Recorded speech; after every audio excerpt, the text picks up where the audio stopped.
Cette année 2020 fut riche en lecture manga. J'ai pu me remettre un peu à jour sur les sorties des 10 dernières années, du moins sur celles qui jouissaient d'une belle renommée, de fortes recommandations ou qui tout simplement me hypaient.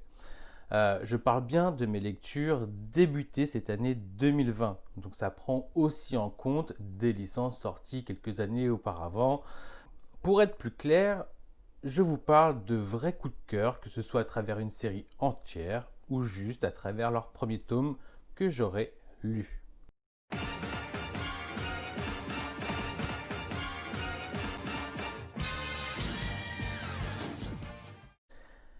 Et on commence avec Blue Flag. Alors, les gens en disent toujours trop concernant cette œuvre. Personnellement, je la trouve très originale, voire profonde, bien que parfois un peu trop verbeux, mais avec la qualité de nous faire voir de nombreux points de vue avec des personnages qui se révèlent au fil des tomes.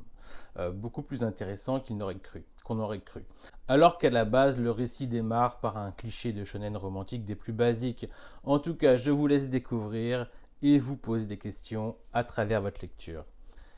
Alors, un top assez récent d'ailleurs, c'est Souvenirs d'Emanon. J'en ai déjà parlé et j'en reparlerai bientôt. Excellent one-shot qui se révélera être un récit en 4 tomes, graphiquement somptueux, mais pas que, je vais faire mon bobo, mais c'est poétique et assez extraordinaire.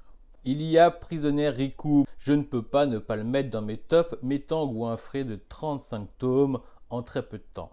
Il mérite son statut de shonen qui aurait dû plaire à un plus grand public, surtout si vous aimez les récits à la Prison Break. Alors, dans mon top, il y a bien évidemment Happy de Naoki Urasawa. Quelle découverte, moi qui pensais connaître les mangas de sport et le mangaka Urasawa. J'étais loin du compte n'ayant jamais lu Happy. Un manga de sport axé sur le tennis, mais pas que. Et c'est aussi ce qui est bon, un bijou où le maître joue avec ses personnages avec brio. Et il en va de même pour Yawara, dans le genre manga de sport axé sur le judo et l'humour. Et ça, c'est trop bon. Il m'a suffi d'un tome pour être convaincu. J'ai pris autant de plaisir au second tome. Ce côté old school que j'adore mêlant action et humour, mais pas que. On retrouve des ébauches de personnages que l'on retrouvera dans Happy. Et ça, c'est super intéressant. Alors dans mes tops, il y a également Bakuen Reto de Tsutomu Takahashi. C'est une série que j'avais déjà commencé lors de sa sortie, mais que j'avais bien aimé, mais qui avait souffert de la concurrence de l'époque. Je ne pouvais hélas pas tout acheter et tout lire. Puis je m'y suis remis cette année, certes timidement, mais pas sans plaisir. Redécouvrir l'univers des Bososoku, on parle de Furio, mais qui privilégie la moto comme signe distinctif, une bande de motards quoi, des années 80 avec la banane et tout. Voilà, Furio en moto, un trait de dingue, une ambiance noire comme j'aime de Tsutomu Takahashi. Voilà, puis en parallèle, on pourrait fort bien ajouter le titre Neun, sorti cette année, qui est assez incroyable dans son traitement, mais dans un récit plus fantastique dont l'auteur avait déjà fait ses preuves dans le passé. Dans le top, il y a également Ghost and Lady de la collection Black Museum de Kazuhiro Fujita. Alors, une épopée historique fantastique sur 2 tomes, dans le genre qualité-prix, c'est rarement égalé. Vous en avez pour votre argent avec le style propre de Fujita, un style particulier mais si efficace. J'aurais bien parlé de Moonlight Act du même mangaka dans mes flops à l'image de Bakuen Reto. C'est une lecture que j'ai suivie le jour de sa sortie et pour les mêmes raisons, j'ai drop. Mais pour être honnête, bien que j'en ai encore pas assez lu, il est très proche du top. Voilà. Alors dans mon top, ça c'est sûr et certain, il y a Doro et Doro. Alors Prisonnier Riku avec sa petite réputation, mais comparé à celle de Doro et Doro, c'était rien. Quel plaisir d'avoir pu bénéficier de sa réimpression cette année. Un vrai coup de cœur pour son ambiance, ses personnages, son humour, sa magie noire et son côté noir et gore. Une tuerie tout simplement. Il y a également March Comes in Like a Lion. Alors j'avais eu le premier tome gratos grâce à une promotion numérique, mais je n'étais pas rentré dedans suffisamment pour apprécier ma lecture de ce premier tome jusqu'à la fin. Peut-être le fait qu'il était gratos et que je ne connaissais pas le titre. Puis j'ai eu envie de relecture et grand bien m'a pris car je vois dorénavant tout le potentiel de cette licence assez atypique. mais très très bien traité, qui parle du shogi, un jeu d'échecs japonais, et d'un récit dramatique avec des petites touches comiques, voilà quoi. Et il y a un truc bien plus profond qu'il n'y paraît dans ce récit, qui fait que j'adore cette lecture. À la fin de ce premier tome, je n'ai pas tardé à m'acheter le second, et il ne fait nul doute que ce sera le cas après chaque fan tome. Voilà. Tout comme dans mon top du top, il y a Space Brothers. Je n'en suis même pas encore à la moitié du récit paru en France, mais dès les premiers tomes, j'ai été conquis. En particulier par le personnage principal tellement génial et tellement simple à la fois, ainsi que toute une tripotée d'autres persos tout aussi particuliers. Un ovni du genre. Dans mon top du top, il y a également Dream Team, mais quelle épopée! J'avais déjà lu le premier tome en scan. J'avais bien aimé, mais sans plus, car ça partait sur les bases d'un shonen de sport des plus basiques et de basket en plus. Voilà, ça commence à base de Furio Redemption face au Rookie, mais avec une très grosse inspiration Slam Dunk, proche de l'hommage, mais prenant une direction encore différente, voire très différente, car on est dans des instants de vie, ce qu'on nomme vulgairement tranche de vie, mais là on accompagne des lycéens qui s'engagent ou pas dans un sport en prenant en compte leur avenir, leurs sentiments et le basket, qui a une place centrale dans l'œuvre, mais avec une approche tellement réaliste, c'est une pépite. Il y a évidemment Chainsaw Man, alors j'aurais pas mis une pépette sur cette licence au vu de sa couverture d'homme tronçonneuse, surtout avant d'avoir capté que c'était du même auteur que Fire Punch. Et bien m'a pris d'entamer la lecture du premier tome au vu de sa réputation au Japon, car la claque fut immédiate. Avec les personnages hauts en couleur et leur dialogue de dingue, c'est juste une dinguerie. Voilà. Il y a également Innocente, plus Innocente Rouge. Alors autant j'adorais déjà l'auteur, autant c'était pas gagné que j'adhère à cette œuvre tant le personnage principal avait des allures efféminées. Néanmoins le thème est lourd, ça parle de la famille Sanson, bourreau de père en fils qui a officié lors de la Révolution française. C'est somptueux, c'est graphiquement léché, le passage au numérique est une réussite, des doubles pages en voilà, en vois-tu, traitant des scènes de torture et autres décapitations, et ce parfois avec finesse et métaphore lorsque ce n'est pas cru et gore. Mais quel plaisir de suivre cette période de l'histoire française. Dans le top, il y a également Happiness, alors mon premier pas dans le monde de Shuzo Shimi par la voie du vampirisme, et c'est tout simplement incroyable que ce soit par son trait, son récit et le traitement de ses personnages où il arrive à sortir à chaque fois de la caricature, qu'elle soit adolescente ou vampirique. Depuis, j'ai goûté à d'autres de ses œuvres qui se lisent d'ailleurs assez vite, et en particulier celui-ci. Je pense à Les Liens du sang, qui est très malaisant, voire malsain, dans la relation nocive qu'entretient une mère avec son fils, mais le récit est si bien maîtrisé, et je ne vous parle pas des dessins. Dans mon top du top tiers, il y a Blue Giant plus Blue Giant Suprême. Le terme coup de cœur n'aura jamais mieux porté son nom qu'avec cette œuvre, et que ça fait du bien, un livre, mais là on parle d'un manga qui vous remue à sa lecture. Je ris quant à ceux qui ne comprennent pas comment on puisse apprécier un manga qui traite de musique sans musique. C'est clairement sous-estimer le manga avec un grand M. Par son intensité et les émotions qu'il dégage, c'est clairement un chef-d'œuvre. Dans le top, il y a également Blam. Blam de Tsutomu Nie. Il aura fallu que je découvre ce titre, et ce à sa juste valeur, avec sa version deluxe. Et quelle claque graphique!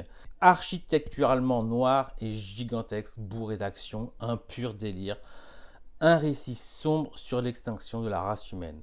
Comment ai-je pu mettre autant de temps avant de me plonger dans les abysses de ce manga et dans les limbes de la science-fiction? Avec Bioméga du même auteur, on reste dans un univers post-apocalyptique avec 3 premiers tomes menés à tambour battant, avec une moto façon Akira mais noire, un héros proche de celui de Blam, toujours aussi noir, avec une intelligence artificielle comme acolyte. Ça va à toute vitesse, puis les 3 premiers tomes passés, une fois dans l'espace, l'univers, et le trait graphique change du tout au tout pour se rapprocher d'un titre à venir, Night of Sidonia. Dans le top, La fille du temple au chat, voilà, le slice of life romantique par excellence, un récit simple sur le thème simple de la vie à la campagne et de la beauté de la fille du temple au chat. Voilà. Il y a également dans le top, très récemment que j'ai lu, La fille de la plage. Là, on est dans un récit complexe, parfois très cru, et malsain, car cela traite de la sexualité adolescente à travers un couple non assumé qui expérimente l'amour, et ce sur toutes ses formes, tout en traitant des soucis existentiels que traverse l'adolescence. Donc c'est pas gratuit, hein. Le ton est tellement juste que c'est le titre qui me donne envie d'en découvrir un peu plus de l'auteur. Dans le top, on n'oublie pas Le Couvent des damnés, un récit bien hard dont certains peuvent voir un peu de The Promised Neverland dans le personnage principal qui, on peut le dire, est sacrément débrouillard, voire badass. Là où de mon côté, je verrais plus un thème à la Servante écarlate, vous savez, un univers dystopique où la femme n'a plus les mêmes droits que les hommes et où on les soumet à une doctrine pour qu'elles ne soient plus que des sœurs reproductrices. Là, on se concentre plus sur un couvent avec un très bon récit sur un fond de vengeance. Dans le top du top, il y a Éveil, ce one-shot de Taiyo Matsumoto, évidemment. Il ne peut y avoir que du Taiyo Matsumoto dans mes tops. À ne pas sous-estimer, il m'a d'abord laissé dubitatif pour atteindre un état de perplexité à la fin du tome. Avec une irrésistible envie de relecture immédiate qui m'arrive quasiment jamais. Et puis un nouveau niveau de lecture et de compréhension du récit s'enclenche. Et c'est juste énorme. Un nouveau chef-d'œuvre où chaque lecture est différente et où les personnages qu'on le reconnaît bien plus aisément prennent bien plus de profondeur. Alors, dans mon top, je ne peux pas passer à côté du tome 30 de l'Attaque des Titans. J'étais obligé de mettre ce tome sur la table. C'est peut-être celui qui m'a le plus violenté. Mais comment ça, tout était prévu depuis le début? C'est une blague? C'est incroyable. Et le terme foreshadowing, bon, prend tout son sens avec ce tome-là. J'ai été bluffé, j'ai pas d'autres mots. Voilà. Alors, dans les nouvelles licences, il y a également Time Shadows dans mon top. Dans ce manga, le récit rebondit de tome en tome et rien que pour ça, c'est génial. De plus, j'ai l'impression de retrouver les homonculus de Fullmetal Alchemist et ça ne me laisse pas indifférent.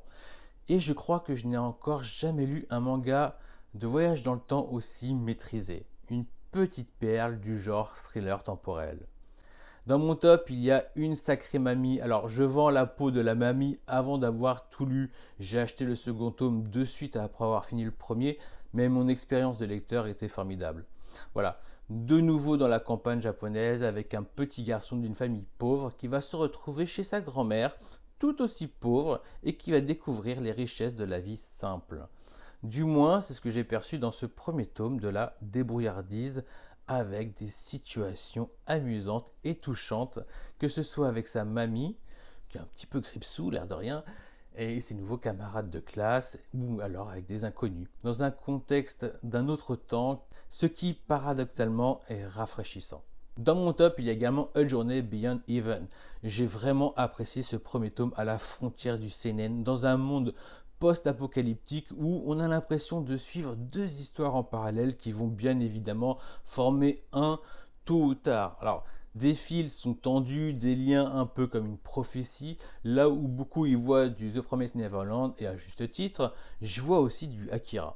C'est vraiment une licence pleine de promesses et avec un style comme un dessin un peu particulier, mais en vrai c'est tout ce que j'aime. On revient sur du Taiyo Matsumoto avec Le rêve de mon père qui est en 3 tomes. Alors ouais, je t'ai parlé de Éveil en one shot, cette fois-ci c'est une histoire en 3 tomes, et comme le titre l'annonce, cela parle de la relation père-fils avec un toile de fond, le sport du baseball.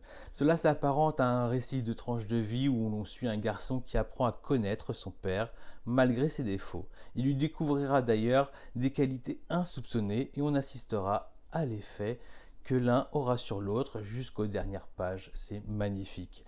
Ce Taiyo Matsumoto ne me déçoit que rarement, si ce n'est jamais. Alors dans mes tops, j'ai découvert Le cœur de Thomas. Voilà une œuvre que j'aurais été milieu de porter un intérêt si on ne m'avait pas parlé de l'auteur, de la mangaka et de son poids dans l'histoire du manga, avec un grand M.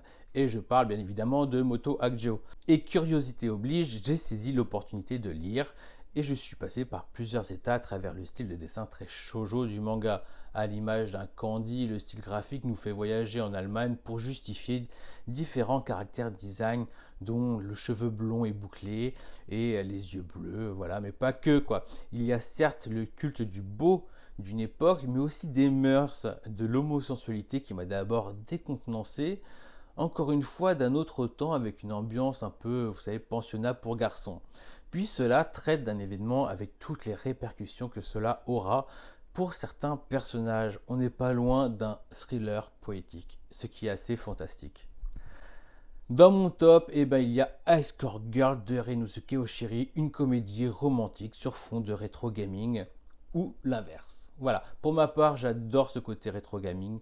J'affectionne ce style si particulier pour une romance.